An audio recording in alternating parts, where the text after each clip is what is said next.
అందరికీ నమస్కారం. తెలుగు విద్యా వికాసం యూట్యూబ్ ఛానల్ స్వాగతం. నా పేరు ఎండమూరి రాజేశ్వరి. తెలుగు వ్యాకరణ తరగతుల్లో భాగంగా ఛందో ప్రకరణలో వృత్త పద్యాలు ముఖ్యమైనవి చెప్పుకున్నాం. జాతులలో ముఖ్యమైనవి చెప్పుకుంటున్నాం. అందులో ఒకటి తరువోజ. ఈ తరువోజ పద్య లక్షణాల గురించి ఇప్పుడు మీకు వివరిస్తాను. ఈ తరువోజ పద్యంలో 4 పాదాలు కలిగినటువంటి పెద్ద పాదాలు కలిగిన పద్యం అన్నమాట ఇది. ఇందులో 3 ఇంద్రగణాలు, 1 సూర్యగణం, మరల 3 ఇంద్రగణాలు, 1 సూర్యగణం వస్తాయి. ప్రతి పాదానికి అలాగే వస్తాయి అన్నమాట. మొదటి గణం మొదటి అక్షరానికి, 3వ గణం మొదటి అక్షరానికి, 5వ గణం మొదటి అక్షరానికి, 7వ గణం మొదటి అక్షరానికి ఎత్తి చెల్లుతుంది. ప్రాసనీయము ఉంది. ఇందులో ప్రాసనీయము ఉంది. అది అంటే వరుసగా మనకి 3 ఇంద్రగణాలు, 1 సూర్యగణం, 3 ఇంద్రగణాలు, 1 సూర్యగణం వస్తుందా లేదా చూసుకుంటే చాలు. చాలా తేలిక ఈ పద్యం. అంటే ఇంచుమించుగా ద్విపద పద్యపాదం లాగే ఇది కూడా. ద్విపదంలో చిన్న పాదం ఉంటుంది, ఏ లైన్ కాలైనే రావాలి. ఇక్కడ ద్విపదే 2 సార్లు వచ్చినట్టుగా ఉంటుంది. అంటే చిన్న పాదాలు, 2 చిన్న పాదాలు వెంటనే కలిపేస్తే ఎలా ఉంటుందో అలా ఉంటుంది అనమాట, గుర్తుపెట్టుకోవడానికి. దీనికి సూత్రం ఏమీ లేదు. ఇందులో కూడా రావాల్సిన ఏంటి, సూర్యగణాలు, ఇంద్రగణాలే వస్తాయి. సూర్యగణాలు 2. అవేంటి, నగణము, హగణము. నగణం అంటే 3 లఘువులు, హగణం అంటే గురువు లఘువు, గల అని కూడా అంటాం. ఇంద్రగణాలు ఎన్ని, 6. నల, నగ, సల, భరతలు. ఈ నల, నగ, సల అనేవి 4 అక్షరాల గణాలు. భరత అనేవి 3 అక్షరాల గణాలు. నల అంటే అర్థం ఏంటి, నగణము ప్లస్ లఘువు అంటే 4 లఘువులు. నగ అంటే నగణము ప్లస్ గురువు. సల అంటే సగణము ప్లస్ లఘువు. ఆది గురువు భగణం, మధ్య లఘువు రగణం, అంత్య లఘువు తగణం. ఇవి మనకు నోటికి వచ్చేస్తే పర్వాలేదు. ఒకవేళ రాకపోతే ఇలా ఈ పక్కన వేసి చేసి మనం చూసుకోవచ్చు. ఎందుకంటే ఇందులో 3 అక్షరాలు గీత కొట్టే పరిస్థితి ఉండదు.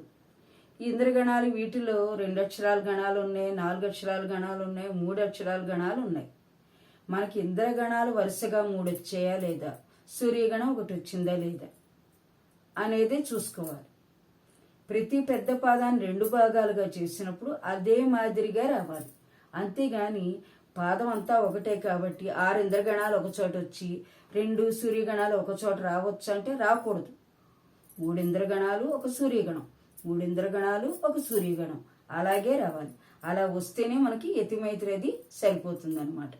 ఇది ఈ పద్యం యొక్క లక్షణాలు. అదేమిటో ఉదాహరణపూర్వకంగా చూద్దాం.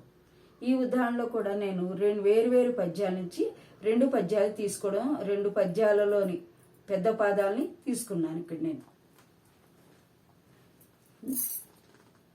ఇది సమాన భాగాలుగా రాయాల్సిన పని లేదు. పెద్ద పాదం తీసుకున్నప్పుడు మనకి ఎంత ప్లేస్ ఉంటే అంతవరకు రాసుకోవచ్చు. ఎక్కువ స్థలం ఎక్కువ లేదు అనుకున్నప్పుడు ఇలా రాసుకోవచ్చు. మీకు 2 రకాలుగా కూడా ఇక్కడ రాశాను నేను. ఇప్పుడు ఎప్పటిలాగే గురులఘువులు గుర్తించిన తర్వాతే మనం గణ విభజన చేసుకోవాలి కదా. కాబట్టి ఇక్కడ హ్రస్వాక్షరం లఘువు, హ్రస్వాక్షరం లఘువు, నిండు సున్నకలాక్షరం గురువు, హ్రస్వాక్షరం లఘువు, నిండు దీర్ఘాక్షరం గురువు, నే దీర్ఘాక్షరం, ను హ్రస్వాక్షరం లఘువు, నీ దీర్ఘాక్షరం గురువు, హ్రస్వాక్షరం లఘువు, హ్రస్వాక్షరం లఘువు, భే అనేది దీర్ఘాక్షరం, హ్రస్వాక్షరం లఘువు, హ్రస్వాక్షరం లఘువు, హ్రస్వాక్షరం లఘువు, నిండు సున్నకలాక్షరం గురువు, హ్రస్వాక్షరం లఘువు, లే దీర్ఘాక్షరం గురువు, ఐ అచ్చు కాబట్టి గురువు, క్యా ఇది సంయుక్తాక్షరం లఘువు, నిష్ట అన్నప్పుడు ఇది గురువు, ఇది లఘువు, హ్రస్వాక్షరం లఘువు, హ్రస్వాక్షరం లఘువు, హ్రస్వాక్షరం లఘువు, హ్రస్వాక్షరం లఘువు. ఇది కూడా గణవిభజన చేసేసి అప్పుడు చెప్పుకుందాం. ఇది కూడా హ్రస్వాక్షరం లఘువు, హ్రస్వాక్షరం లఘువు, హ్రస్వాక్షరం లఘువు. ఇక్కడ ఏంటి, సంయుక్తాక్షరం కాబట్టి ఇది గురువు, ఇది లఘువు, హ్రస్వాక్షరం లఘువు, హ్రస్వాక్షరం లఘువు. బ్రి ఇదేంటి, ఇక్కడ సంయుక్తాక్షరం అసలు సంయుక్తాక్షరం కాబట్టి ఇది లఘువు. నిండు సునకాల అక్షరం గురువు. హ్రస్వాక్షరం లఘు. తో దీర్ఘాక్షరం గురువు. హ్రస్వాక్షరం లఘు, హ్రస్వాక్షరం లఘు, హ్రస్వాక్షరం లఘు. అన్యోన్య ఇది సంయుక్తాక్షరం ముందుది గురువు. ఇక్కడ మళ్ళీ ఇక్కడ సంయుక్తాక్షరం ఉంది కాబట్టి ఇది గురువు, ఇది లఘువు. హి లఘువు. త లఘువు. భా దీర్ఘాక్షరం గురువు. హ్రస్వాక్షరం లఘు, హ్రస్వాక్షరం లఘు, హ్రస్వాక్షరం లఘు. నిండు సునకాలాక్షరం గురువు. హ్రస్వాక్షరం లఘు, నిండు సునకాలాక్షరం గురువు, హ్రస్వాక్షరం లఘు. చేసుకున్నాం. ఇప్పుడు ఏంటి మన సూత్రంలో ఏమిస్తున్నాడు? 4 పాదాలు ఉంటాయి, పెద్ద పాదాలు 4 ఉంటాయి. ప్రతి పాదంలో 3 ఇంద్రగణాలు, 1 సూర్యగణం. మరలా 3 ఇంద్రగణాలు, 1 సూర్యగణం. మొత్తం 8 గణాలు రావాలి. ప్రతి పాదంలో మొదటి గణం మొదటి అక్షరానికి, 3వ గణం మొదటి అక్షరానికి, 5వ గణం మొదటి అక్షరానికి, 7వ గణం మొదటి అక్షరానికి యతిమైత్రి చెల్లుతుంది. ప్రాస నియమం కలదు. ఇది పద్యం గురించి చెప్పాలి. అంటే ఇప్పుడు మనకి వరుసగా 3 ఇంద్రగణాలు రావాలి. అంటే ఏంటి? నల, నగ, సల, భరతలు ఏవైనా రావచ్చు. ఇప్పుడు ఇక్కడ అంటే ఏంటి? ఇక్కడ సల వచ్చింది,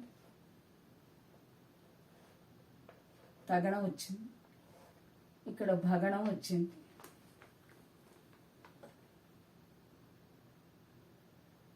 నల, నగ, సల, భరత ఇంద్రగణాలు 3 వచ్చి తర్వాత ఏం రావాలి మనకి? 1 సూర్యగణం రావాలి కదా. అంటే ఇక్కడ ఏంటి? గురువుతో మొదలైంది కాబట్టి హగణం పెట్టుకోవాలి. మనం ఇక్కడ గవాల్ని మనం ఇక్కడ భగణం అన్నట్టుగా ఇక్కడ పెట్టేసుకోవచ్చు. కానీ ఇక్కడ మనకి తప్పనిసరి ఇదేంటి? 2వ పాదంలోది అనమాట. తర్వాత మళ్ళీ 3 ఇంద్రగణాలు మొదలయ్యి చివరికి వచ్చేటప్పటికి సూర్యగణం రావాలి. కాబట్టి మనం పొరపాటు ఇటు పెట్టామంటే భగణం అయిపోతే ఆ సూత్రం మారిపోతుంది. కాబట్టి గురువుతో ఈ 2 అక్షరాలు ఉండేటట్టుగా ఇక్కడ హగణం చేసుకున్నాం. ఇప్పుడు ఏం మిగిలింది? ఇక్కడ మనకి సలా మిగిలింది. అంటే లెక్క ప్రకారం 2 పాదాలుగా చేసుకుంటే 3 ఇంద్రగణాలు వచ్చాయి మనకి. తర్వాత సూర్యగణం వచ్చింది. అంటే మళ్ళీ ఇక్కడి నుంచి మొదలెడితే 3 ఇంద్రగణాలు, 1 సూర్యగణం రావాలి. 1 ఇంద్రగణం ఇక్కడికి వచ్చేసింది. ఇక్కడ ఏంటి? మళ్ళీ తగణం. ఇక్కడ ఏంటి మనకి? భగణం. ఇక్కడ ఏంటి మనకి? నగణం.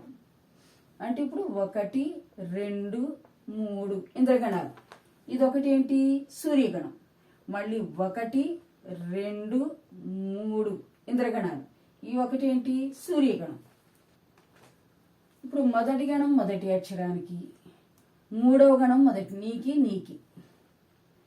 మళ్ళీ 5వ గణం అది 1, 2, 3 అయిపోయి కదా. ఇది 4 అనుకుంటే ఇది 5 అవుద్ది కదా. అంటే ఇక్కడ నీకి, ఇక్కడ మనం ఇక్కడ 1, 2, 3, 4 ఇక్కడ 5 అనుకుంటే 6, 7 ఇక్కడ నీకు సరిపోయింది.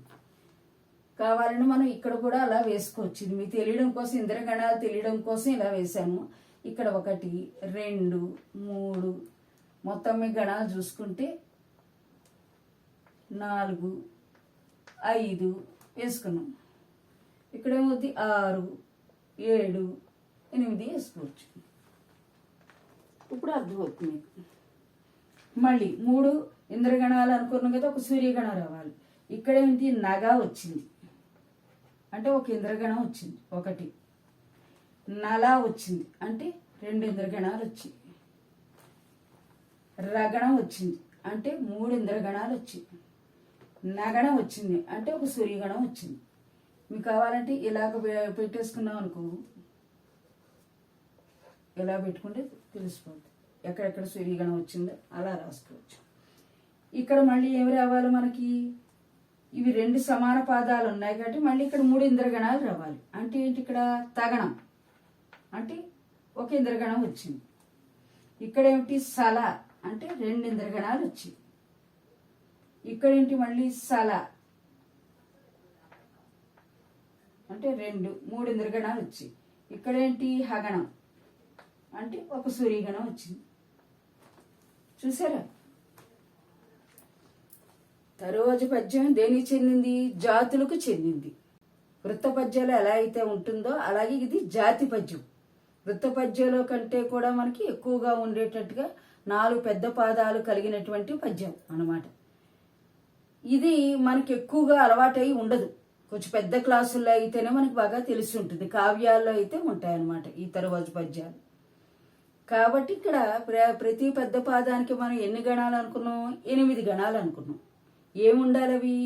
3 ఇంద్రగణాలు, 1 సూర్యగణం. 3 ఇంద్రగణాలు, 1 సూర్యగణం చొప్పున రావాలి. ఈ పెద్ద పాదాన్ని మనకి స్థలం ఉంటే పూర్తిగా రాసుకోవచ్చు. స్థలం లేదనుకోండి 2 భాగాలుగా చేసినా రాసుకోవచ్చు. మాకు వరుస క్రమం మాత్రం 3 ఇంద్రగణాలు, 1 సూర్యగణం. 3 ఇంద్రగణాలు, 1 సూర్యగణం ఉందా లేదా చూసుకోవాలి. అలాగే 1, 3 గణాల మొదటి అక్షరాలకి 5, 7 గణాల మొదటి అక్షరాలకి ఎత్తి చెల్లిందా లేదా చూసుకోవాలి. ప్రాసనియమం ఉంది.